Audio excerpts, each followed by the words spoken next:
Hey y'all, what's up? I pray all that is well. This topic has been on my heart for a long time, but I did not want to put my message out there until I was very clear about what it meant for me, what my thoughts were on it, what my feelings were about it, until I completely was clear about the message that I wanted to put out and what my perspective was on it. And so the Diddy lawsuit, I personally took my time and read through the whole lawsuit because there was a lot of misinformation going around. There was a lot of attention paid to certain parts of the lawsuit and not the parts that I felt were like very important.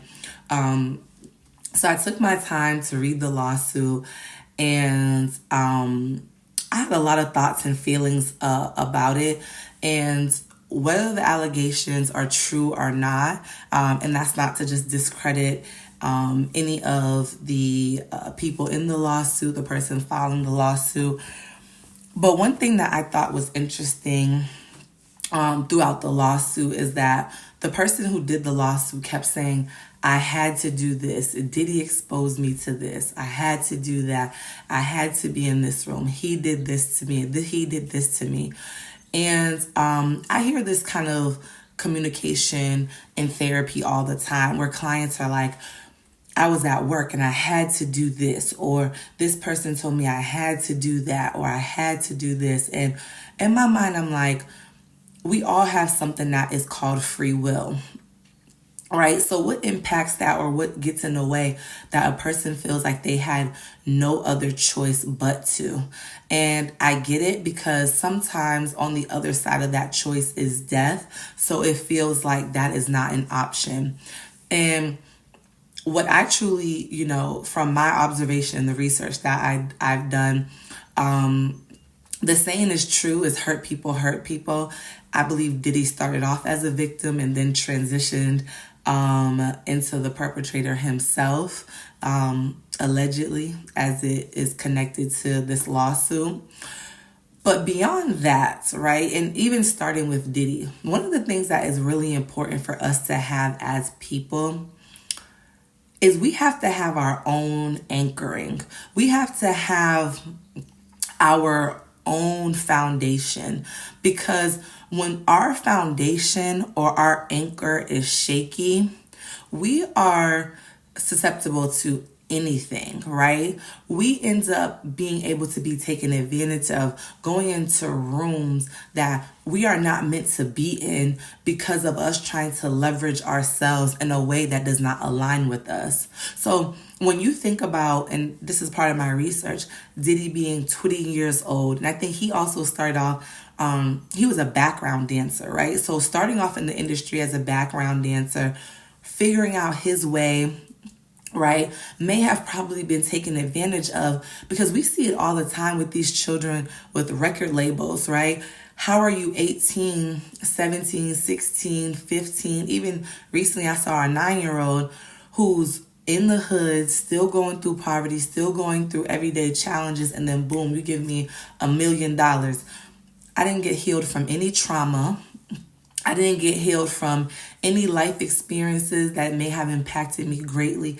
And then boom, money is allegedly the cure, right?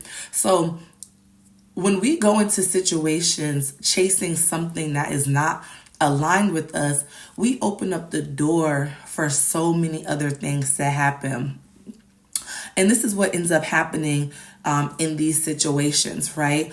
The lawsuit talks about the person who's filing it saying that, Diddy promised him this, and Diddy promised him that, and Diddy promised him this. So all of that was endured in order to take advantage of a promise, right? To be able to have get a Grammy, or have your name listed on a song, or whatever type of notoriety. So enduring all of this, right, to get something that may not be aligned for you to achieve it that way. We have all done this on countless occasions where we stay in this certain job, we stay in this relationship, we stay in this environment, we raise our children a certain way, we keep interacting with this family member because we want a certain We want to be perceived a certain way. We want a certain label attached to ourselves. We want a certain monetary gain, right? But all the while, you are putting something very, very deeply at risk. And the reality is, perpetrators can sniff that out. They know someone who is not anchored. They know someone who does not have a strong foundation. They know someone who they can easily take advantage of and leverage. People do it all the time when they can sniff that a person needs love. They come into their life, they love bomb them, and then boom, once that person is hooked and addicted to them, then they start switching up and changing, showing their true colors, because they can only last for so long, right? Same thing with money. If your goal is to just chase money rather than what does money afford you to do, then chasing that money, you're liable to engage in certain things that do not honor you, go against your internal code, go against your internal boundaries, just to receive this external thing, right? And so this is why it's so important to know who you are, so that it's not just about, I just need money to make it out the hood, because that doesn't solve all the problems. Or I just need to land this good job in my field. But what if that good job is associated with a toxic environment? Are you still going to go into that environment knowing that it's toxic? Or will you go into the environment that's a little less money, but more peaceful and truly aligns with who you are? And this is why it's so important for people to do their work, so that they can attract things that align with who they are, versus feeling the need to go through someone like a Diddy, right? Or a toxic manager or a partner or whatever, because I just want love. So I want to portray that I'm in love. So I'm going to stay in this relationship. Or I want to keep this good job. So I'm going to endure this boss who's toxic, and even some harassment. Or because of this money, I'm going to be in environments where I potentially become a victim. These are things where it's so important, especially when you are coming from the inner city or you are coming from a struggle, etc. We're more receptive to this because we have just a deep desire to get out of our situation versus growing through our situation. So when that desire is to just be at the finish line, anyone could come and scam you out of money, out of your spiritual space, out of your mental sanity, out of your emotional sanity. If your goal is just to be in love, but you don't care who the person is, you're not screening that person properly, right? What do you open the door up for? When your goal is to just be famous, and you don't care how you get there. There's no moral compass, no type of values. There's no foundation. You just want to be famous. What do you open the door up for?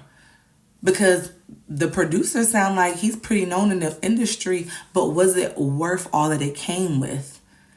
And these are the things that we don't stop to ask ourselves, because the end goal looks so glorious that we don't take our time to say, I want to make sure every move that I make aligns itself with who I am. One thing people are, encouraging, right, is investing. And, my husband and I, we want to invest, and we are eventually at some point going to invest.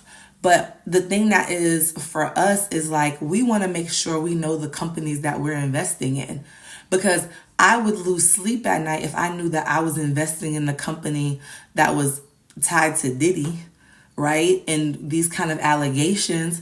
I know I would lose sleep over investing over a company that's taking advantage of children in another country somewhere. So it's all about who you align yourself with. It's not just the world happening to you. It's about you being intentional about every space you go into. If you know, boom, I'm this kind of person, that means every decision that you make aligns with, boom, I'm this kind of person. Boom, I'm this kind of person. So it becomes real easy. I was talking to a client the other day, and we were talking about dismantling the ego and how you step into knowing yourself more.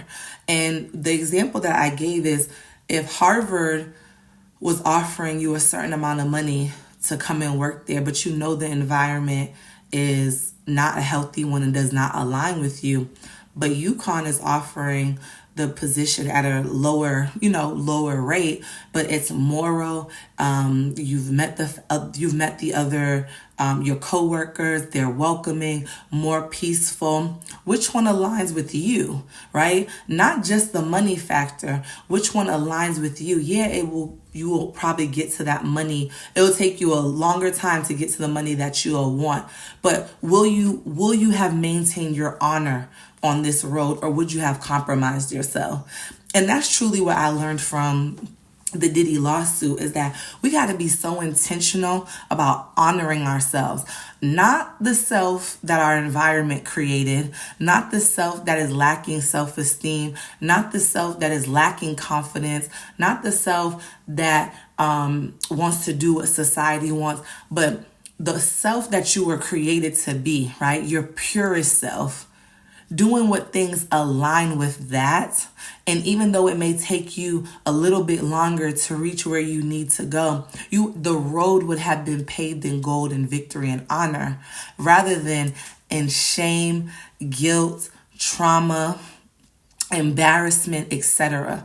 And these are the conversations that we have to start asking ourselves, right? Because truth be told, a lot of us who come from, broken homes, environments, etc., anybody could have been in Diddy's spot. I mean, in the person filing this lawsuit against Diddy, anybody could have been in that spot. So it's just a matter of, do you know who you are when you walk into a room? When someone brings a decision to your table, are you strong enough to say, no, I'm not doing that, right? Even if death is on the other side. That's the conversation, right? Because I remember, and this might be controversial, but I remember people talking about Harriet Tubman or slaves running away. And people were like, why would I run? They would have killed me. And it's like, you still have a choice to run, right? You still have a choice to get your freedom. Even if death is on the other side, there's still a choice. There's still a choice of whether or not to do something, even if death is on the other side. And that's where an honorable death, right? And I know it sounds dramatic, but I think we forget that we don't only have a physical death. We have a spiritual death, a mental death, and an emotional death. And every time we go and we make decisions that do not align with ourselves, we are engaging in self-harm. Whether it's 5-10 years from now that decision creeps back on you, anytime you go against yourself, you're engaging in self-harm. And so that is something that I learned from the lawsuit, is like, we got to get more 10 toes about ourselves and stop playing about us, right? We have to stop letting other people play about us. And when someone steps to you, be like, yeah, I know not to even propose that to her or him because they operate this way. This is what is important. So I share that with you to say, allow the lawsuit to be a learning lesson, that could have been anybody.